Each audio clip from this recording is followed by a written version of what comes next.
Espacio. Buenas noches, bienvenidos una noche más a nuestra sesión de lectura en el Club Divinamente, donde estamos leyendo el libro El Poder de la Hora. Es un placer, como siempre, tener su compañía para continuar la lectura del libro. Pero antes de que empecemos, recordemos hacer una pausa muy breve para dejar y soltar el día que ya está terminando. Y olvidarnos también de la prisa que ya de repente estamos preparándonos para mañana.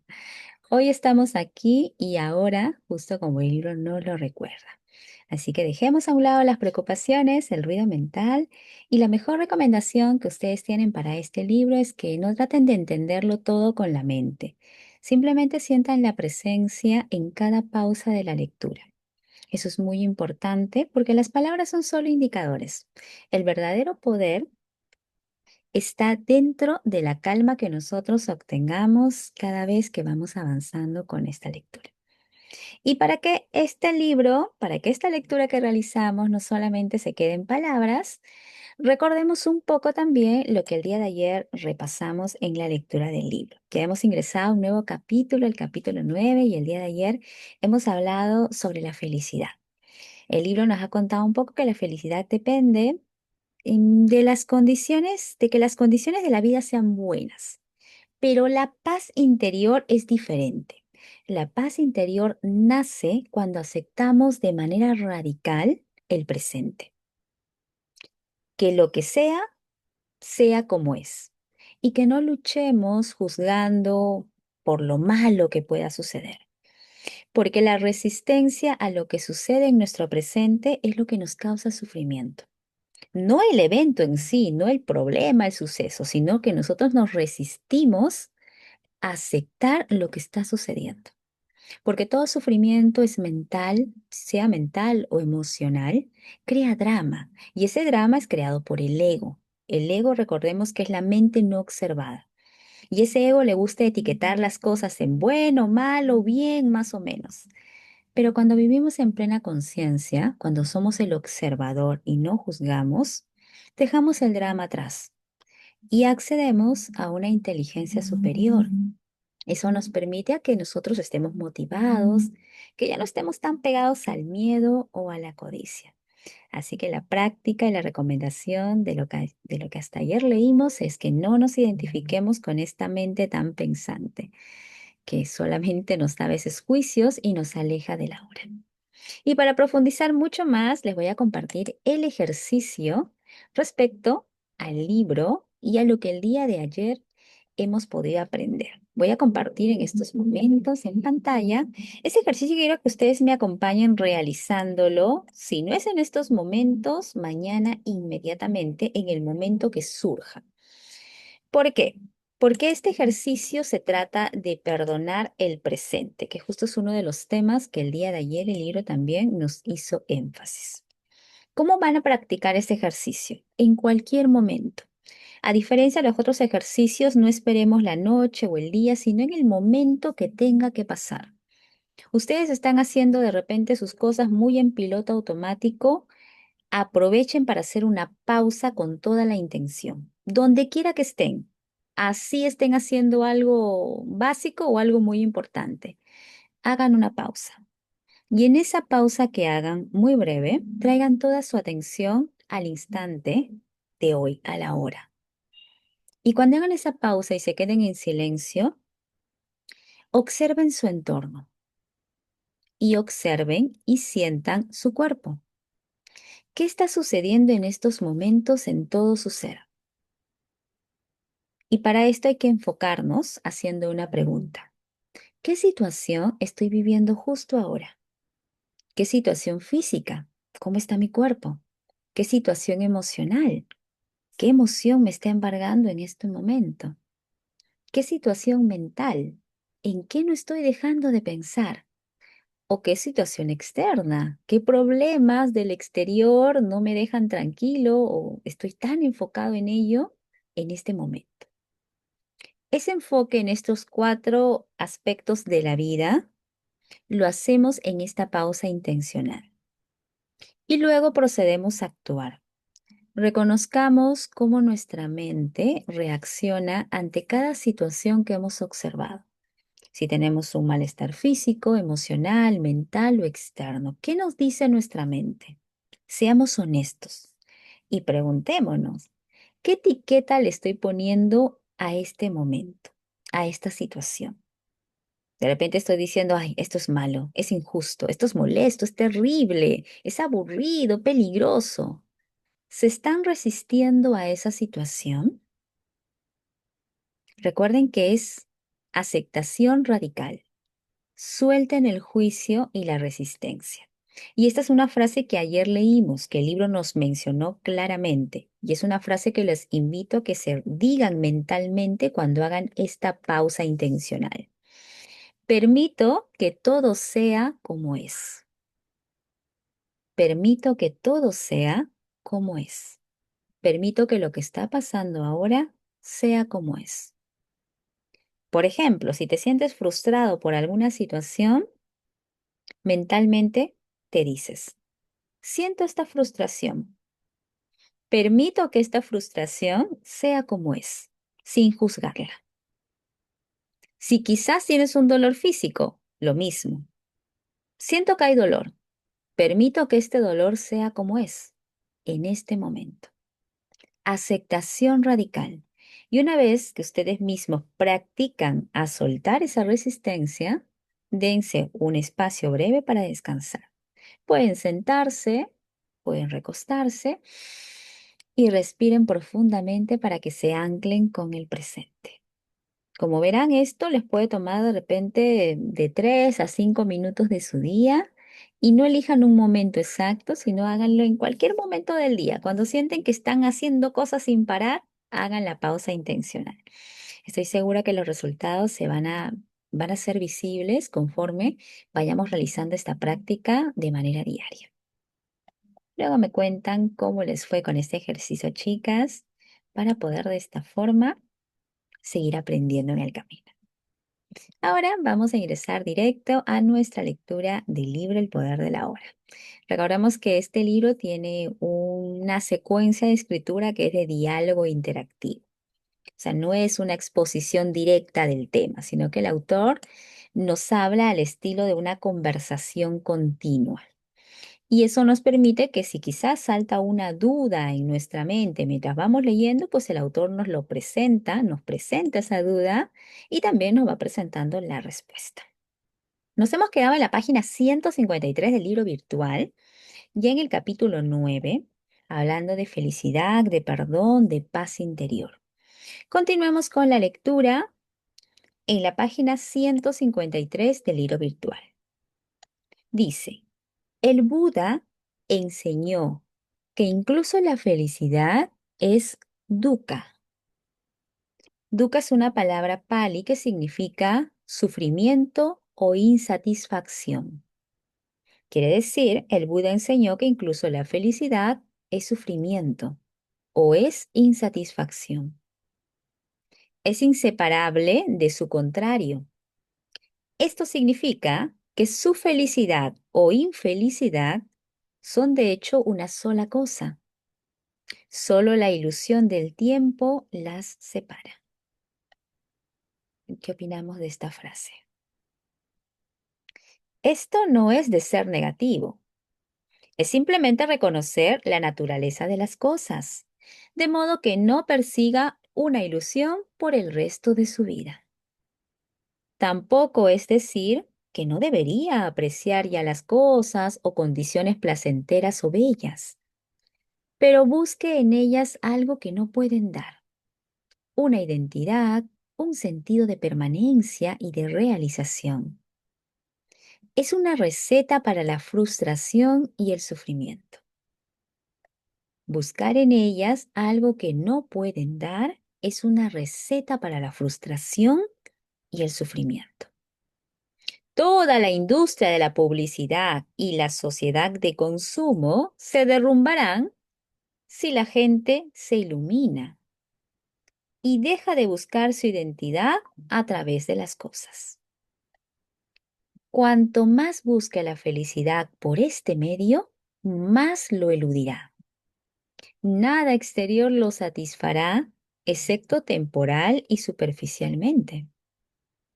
Pero puede que necesite experimentar muchas desilusiones antes de darse cuenta de esta verdad. Las cosas y las condiciones externas pueden darle placer, pero no pueden darle alegría. Nada puede darle alegría. La alegría no tiene causa y surge de adentro como alegría de ser. Es parte esencial del estado interior de paz, el estado que ha sido llamado la paz de Dios. Es un estado natural, no algo para lo que usted tiene que trabajar duro o que tiene que esforzarse por alcanzarla. Muchas personas nunca se dan cuenta de que no puede haber salvación. Muchas personas nunca se dan cuenta de que no puede haber salvación en nada que hagan, posean o alcancen. Los que se dan cuenta de ello a menudo se cansan del mundo y se deprimen.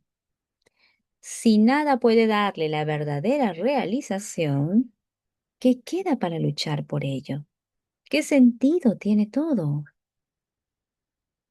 El profeta del Antiguo Testamento debió llegar a tal comprensión cuando escribió: He visto todo lo que se ha hecho bajo el sol, y todo es vanidad y esforzarse contra el viento. Cuando usted llega a este punto, está a un paso de la desesperación y a un paso de la iluminación. Un monje budista me dijo una vez: todo lo que he aprendido en los 20 años que llevo de monje, puedo resumirlo en una frase: todo lo que surge se desvanece. Todo lo que surge se desvanece. Eso es lo que es. Lo que quería decir, por supuesto, era esto: he aprendido a no ofrecer resistencia a lo que es. He aprendido a dejar de ser al momento presente. He aprendido a dejar ser al momento presente y a aceptar la naturaleza impermanente de todas las cosas y condiciones. Entonces acá tenemos una clave: aprender a no resistirnos a lo que es, no resistirnos a lo que sucede en el día de ahora, en este momento ahora. Dejar ser al momento presente. Así he encontrado la paz.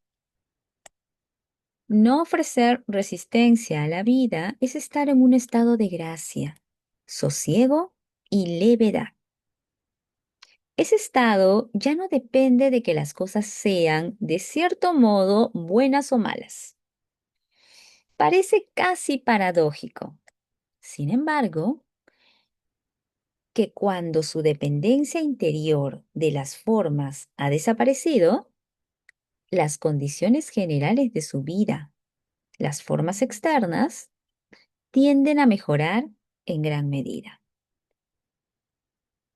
Las cosas, las personas o las condiciones que usted pensaba que necesitaba para su felicidad llegan ahora a usted sin esfuerzo de su parte, y usted está libre para gozarlas y apreciarlas mientras dure. Todas esas cosas, por supuesto, se irán.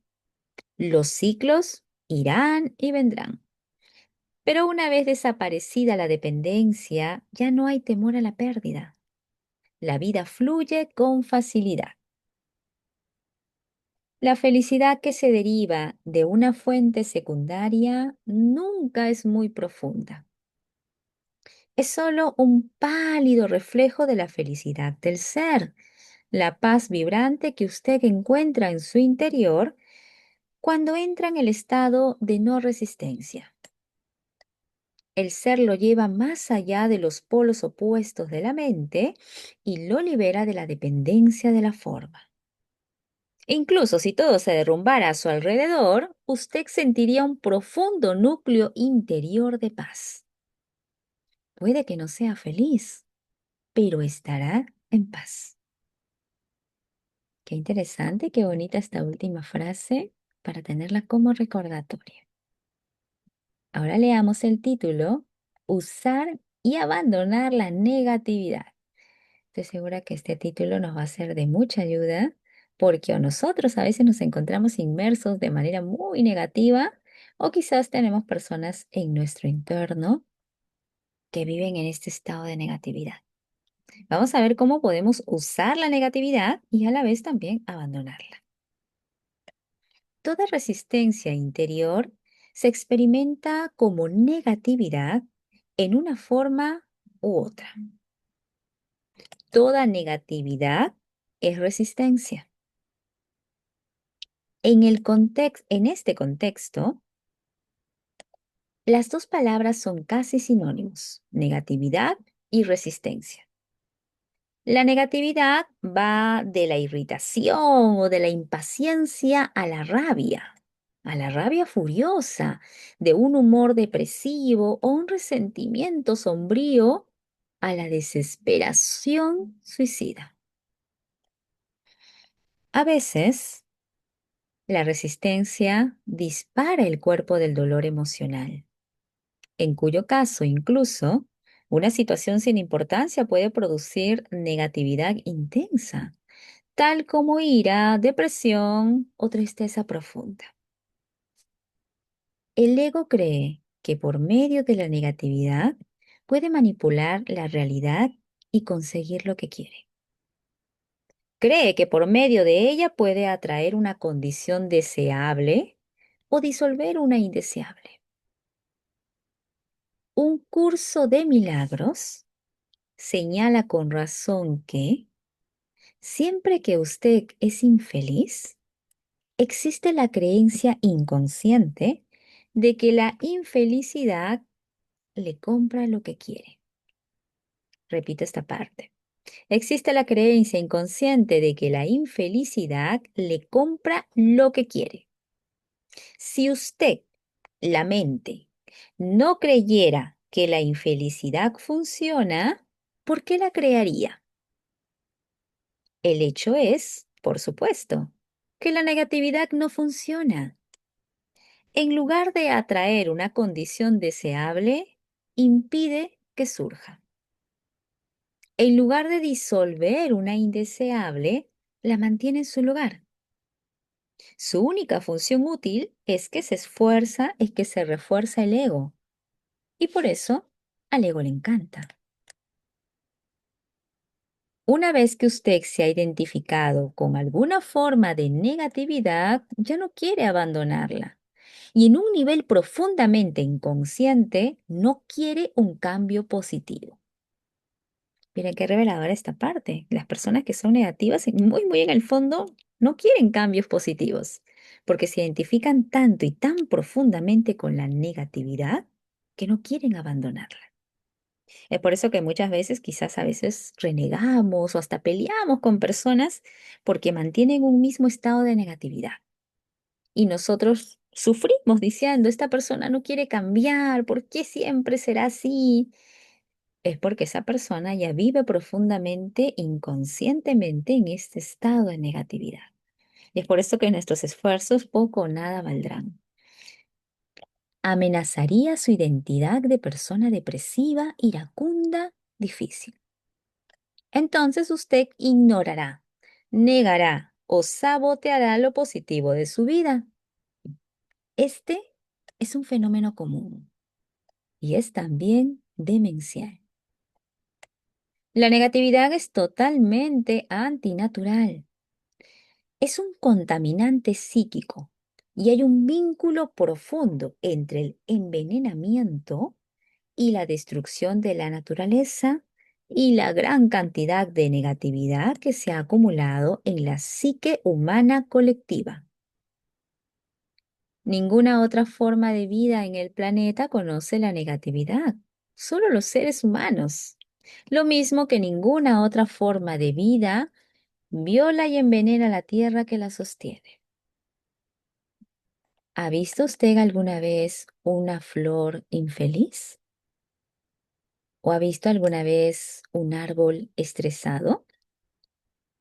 ¿Alguna vez se ha encontrado un delfín deprimido? ¿O una rana con problemas de autoestima? ¿O un gato que no puede relajarse? ¿O un pajarito que arrastra odio y resentimiento?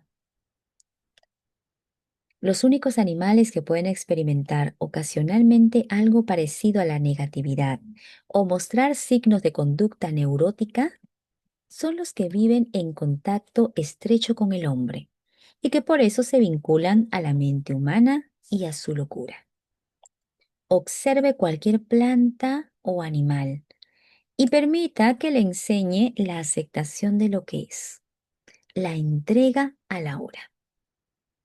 Deje que esa planta o animal le enseñe ser. Deje que le enseñe integridad, lo que significa ser uno, ser usted mismo, ser real. Deje que le enseñe a vivir y a morir, y no cómo convertir la vida y la muerte en un problema. He vivido con varios maestros zen, todos gatos. He vivido con varios maestros zen, todos gatos. Incluso los patos me han enseñado importantes lecciones espirituales. Solo mirarlos es una meditación. Cómo flotan tranquilamente, a gusto consigo mismos, totalmente presentes en el ahora, dignos y perfectos como solo una criatura sin mente puede estar. Ocasionalmente, sin embargo, dos patos se ensarzarán en una pelea, a veces sin razón aparente, o porque uno se ha metido en el espacio privado del otro. La pelea generalmente dura solo unos segundos y después los patos se separan. Nadan en diferente dirección y aletean vigorosamente unas cuantas veces. Continúan entonces nadando tranquilamente como si la pelea nunca hubiera ocurrido. Cuando observé esto por primera vez, noté de repente que al mover las alas estaban liberando el exceso de energía, evitando así quedar atrapados en su cuerpo y caer en la negatividad. Esto es sabiduría natural. Y es fácil para ellos porque no tienen mente que mantenga vivo el pasado innecesariamente y que construya una identidad en torno a él. Qué interesante lección y también práctica. Si vivimos de repente con algún animal que pueda ser salvaje, de repente algunos pajaritos, una mariposa que hay siempre en cada rincón cerca de lugares que tienen vegetación o tienen alguna mascota en casa, también aprovechemos de seguir este ejercicio y poder conectar también. Como justo el autor lo menciona, que estoy seguro que muchos de ustedes ya lo han aplicado, solo mirarlos es una meditación. Miren cómo la naturaleza nos regala un gran aprendizaje. Ahora acá hay otra pregunta relacionada al tema. Dice, ¿no podría una emoción negativa contener también un mensaje importante? Por ejemplo, si a menudo me siento deprimido, puede ser una señal de que algo anda mal en mi vida y puede forzarme a mirar mi situación vital y hacer algunos cambios. Así que necesito escuchar lo que la emoción me está diciendo y no rechazarla simplemente como negativa. Qué interesante esta afirmación. Es probable que nosotros también nos hayamos planteado esta pregunta. ¿Qué responde el autor? Dice, sí, las emociones negativas recurrentes a menudo contienen un mensaje, lo mismo que las enfermedades. Pero cualquier cambio que usted haga, sea que tenga que ver con su trabajo, con sus relaciones o con lo que lo rodea, es en últimas solo cosmético, a menos que surja de un cambio en su nivel de conciencia. En cuanto a esto, solo puede significar una cosa: volverse más presente. Cuando usted ha alcanzado cierto nivel de presencia, no necesita la negatividad para decirle lo que es necesario en su situación vital. Pero mientras la negatividad esté ahí, úsela. Mientras la negatividad esté ahí, úsela. Úsela como una especie de señal que le recuerde estar más presente. Acá tenemos otra recomendación sumamente valiosa. Usar la negatividad como una señal que nos recuerde estar presentes. Un secreto también para que puedan compartirlo con esa persona que seguro que ya se les vino a la mente, que habla sobre o que vive constantemente la negatividad. Otra pregunta, ¿cómo evitamos que surja la negatividad? ¿Y cómo nos libramos de ella cuando aparece? Como dije, evite que surja estando completamente presente. Pero no se desanime. Hay aún pocas personas en el planeta que pueden mantener un estado de presencia continua. Aunque algunos están cerca de ello, pronto creo habrán muchos más.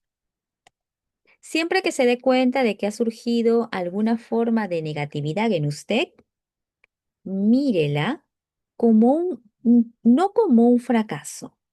Mírela no como un fracaso, sino como una señal útil que le dice, despierta, sal de la mente, vive el presente.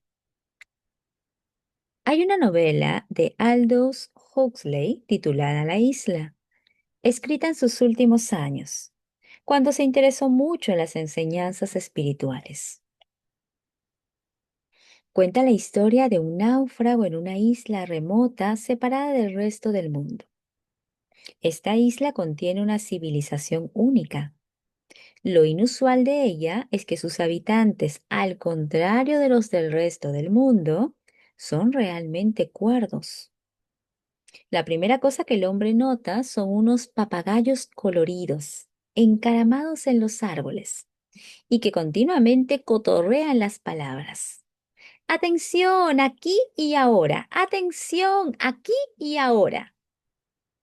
Luego, nos enteramos de que los isleños les han enseñado estas palabras a los papagayos para que les recuerden constantemente mantenerse presentes.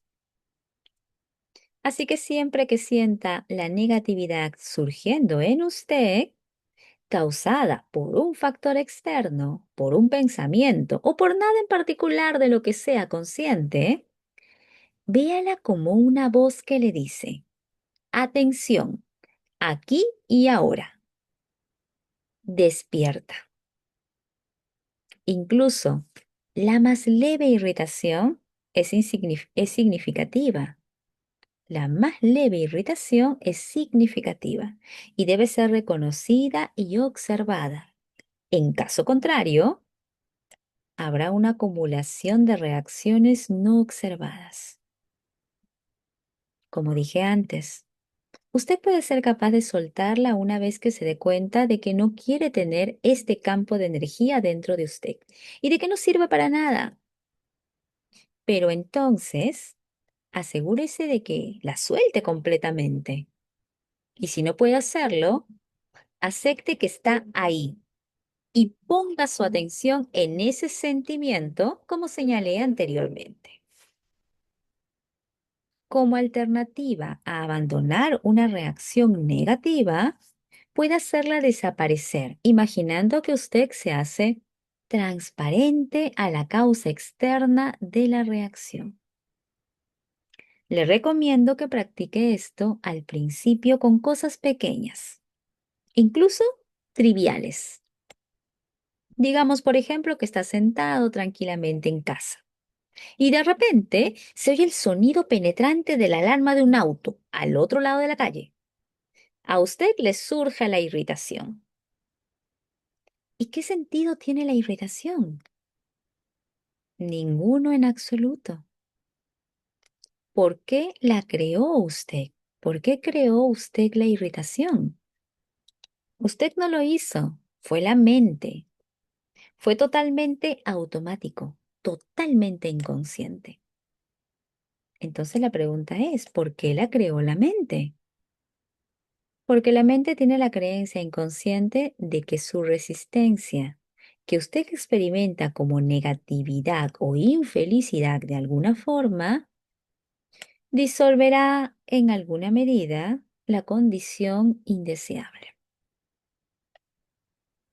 Esto, por supuesto, es un engaño. La resistencia que crea, la irritación o la ira en este caso, es mucho más perturbadora que la causa original que está tratando de disolver. Todo esto puede transformarse en práctica espiritual. Siéntase a sí mismo volviéndose transparente, como quien dice, sin la solidez de un cuerpo material. Ahora, permita que el sonido o lo que sea que cause esa reacción negativa pase a través de usted. Ya no golpeará una pared sólida dentro de usted. Esto me hace recordar a cómo sale a veces en las películas o en los dibujos animados el cuerpo de los fantasmas, que uno los atraviesa como si fueran transparentes. De la misma forma, el autor nos da el ejemplo. Cuando cuando ustedes escuchen algo que los irrita, imagínense que son transparentes y que esa reacción negativa los traspasa. Entonces, esa reacción negativa ya no se va a quedar en el cuerpo como si chocara con una pared, sino que va a pasar a través de usted. Como dije, practique primero con cosas pequeñas. Por ejemplo, la alarma de un auto, un perro que ladra, un niño que está gritando, la congestión del tráfico. En lugar de tener un muro de resistencia dentro de usted, un muro que está golpeando constantemente y dolorosamente por las cosas que no deberían estar sucediendo, deje que todo pase a través de usted. Alguien le dice algo indelicado o con la intención de molestarlo. ¿Cuántas veces no nos ha pasado esto? En lugar de tener una reacción negativa inconsciente, como un ataque, una defensa, un repliegue, permita que pase a través de usted. No ofrezca resistencia. Es como si ya no hubiera nadie ahí que pudiera ser herido. Eso es el perdón. En esa forma usted se vuelve invulnerable. Usted puede decirle a esa persona de todos modos que su conducta es inaceptable, si eso es lo que escoge hacer, pero esa persona ya no tiene el poder de controlar su estado interior. Usted está entonces en su propio poder, no el de la otra persona, y tampoco está gobernado por su mente. Se trata de una alarma de auto, de una persona descortés, una inundación, un terremoto o la pérdida de todas las posesiones. El mecanismo de resistencia es el mismo. Una nueva pregunta para el autor es, he practicado la meditación, he ido a talleres, he leído muchos libros sobre espiritualidad. Intento estar en un estado de no resistencia. Pero si usted me pregunta si he encontrado paz interior verdadera y duradera, honestamente debo contestar que no. ¿Por qué no la he encontrado? ¿Qué más puedo hacer? La respuesta del autor es, porque todavía está buscando afuera y no puede salir del estado de búsqueda. Quizá el próximo taller tendrá la respuesta. Quizá esa nueva técnica. Yo le diría, no busque paz. No busque ningún otro estado que ese en el que se encuentra ahora. De lo contrario, establecerá un conflicto interior y una resistencia inconsciente. Perdónese a sí mismo por no estar en paz. En el momento en que usted acepte completamente su falta de paz, se transmutará en paz. Ese es el milagro de la entrega. Qué bonita respuesta. Muchas veces nosotros mismos también nos hemos cuestionado esta pregunta. ¿Qué pasará? ¿Por qué no puedo encontrar paz? ¿Qué sucede? Me he ido a talleres, he leído libros, he estado en cursos, pero no encuentro la verdadera paz. La respuesta que el autor nos ha dado muy clara y muy concisa. Es posible que estés buscando la paz fuera, y la paz fuera no existe. Uno de los pasos importantes que acá remarca el libro es perdónese a sí mismo por no estar en paz. Cuando la acepte completamente, se va a transformar en paz. Continuemos. Usted puede haber oído la frase ponga la otra mejilla, que un gran maestro de iluminación usó hace 2000 años. Él estaba tratando de comunicar simbólicamente el secreto de la no resistencia y la no reacción. En esa afirmación, como en todas las otras que hizo, se refería solo a su realidad interior, no a la conducta externa de su vida. ¿Conoce la historia de Bazán?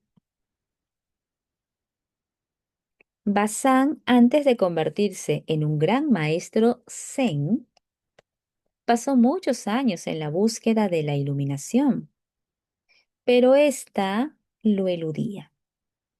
Entonces un día, cuando Bazán caminaba por el mercado, oyó una conversación entre un carnicero y su cliente. Deme el mejor trozo de carne que tenga, decía el cliente. Y el carnicero replicó, todos los trozos de carne que tengo son el mejor. No hay un trozo de carne aquí que no sea el mejor. Al oír esto, Bazán se iluminó. Veo que espera una explicación. Cuando usted acepta lo que es, todo trozo de carne, todo momento es el mejor. Cuando usted acepta lo que es, todo momento es el mejor. En eso consiste la iluminación. Qué bonita historia que a modo de metáfora nos recuerda que hay que aceptar todo momento. Todo momento es bueno. Como también leíamos en un libro anterior, nada es malo, todo es bueno. Nada es malo, todo es bueno. La naturaleza de la compasión. Al ir más allá de los opuestos de la mente, usted se vuelve como un lago profundo. La situación externa de su vida y lo que pase en ella es la superficie del lago, a veces calmada, a veces ventosa y tempestuosa, de acuerdo con los ciclos y las estaciones. En el fondo, sin embargo, el lago siempre está en calma. Usted es todo el lago, no solo la superficie, y está en contacto con su propia profundidad, que permanece absolutamente calmada. Usted no se resiste al cambio, aferrándose mentalmente a ninguna situación. Su paz interior no depende de ello. Usted habita en el ser, inmutable, intemporal, inmortal. Y ya no es dependiente para la realización o la felicidad en ese mundo exterior que se compone de formas constantemente fluctuantes. Usted puede gozar de ellas, jugar con ellas, crear nuevas formas, apreciar la belleza de todo ello, pero no habrá necesidad de apegarse a ninguna. Y hablando de apegarse, le preguntan al autor, cuando usted se desapega así, ¿no significa que también se aleja de los demás seres humanos? El autor responde, al contrario. Mientras no es consciente del ser, la realidad de los demás seres humanos lo eludirá, porque no se ha encontrado a sí mismo. A su mente le agradará o le desagradará su forma, que no es solamente su cuerpo, sino que incluye su mente también. La verdadera relación se vuelve posible solo cuando hay una conciencia del ser. Viniendo del ser, usted percibirá el cuerpo y la mente de otra persona como una especie de pantalla detrás de la cual usted puede sentir la verdadera realidad del otro, como siente la suya propia. Así pues, cuando confronta el sufrimiento o la conducta inconsciente del otro, permanece presente y en contacto con el ser, y es capaz de mirar más allá de la forma y percibir el ser radiante y puro de la otra persona a través del propio. En el nivel del ser, todo sufrimiento es reconocido como una ilusión. El sufrimiento se debe a la identificación con la forma. A veces ocurren milagros de sanación por medio de esta comprensión, al despertar en otros la conciencia del ser si están listos. Y hasta aquí nos vamos a quedar el día de hoy, chicas, con la lectura, agradeciéndoles su compañía y ahora invitándoles a poder conversar un poco sobre los puntos importantes que el día de hoy hemos leído. La lectura ha estado muy completa y nos ha dado varios ejemplos para entender con claridad todo el aprendizaje. Voy a terminar la grabación de la sesión del día de hoy para poder conversar un poco con las chicas del Club de Lectura.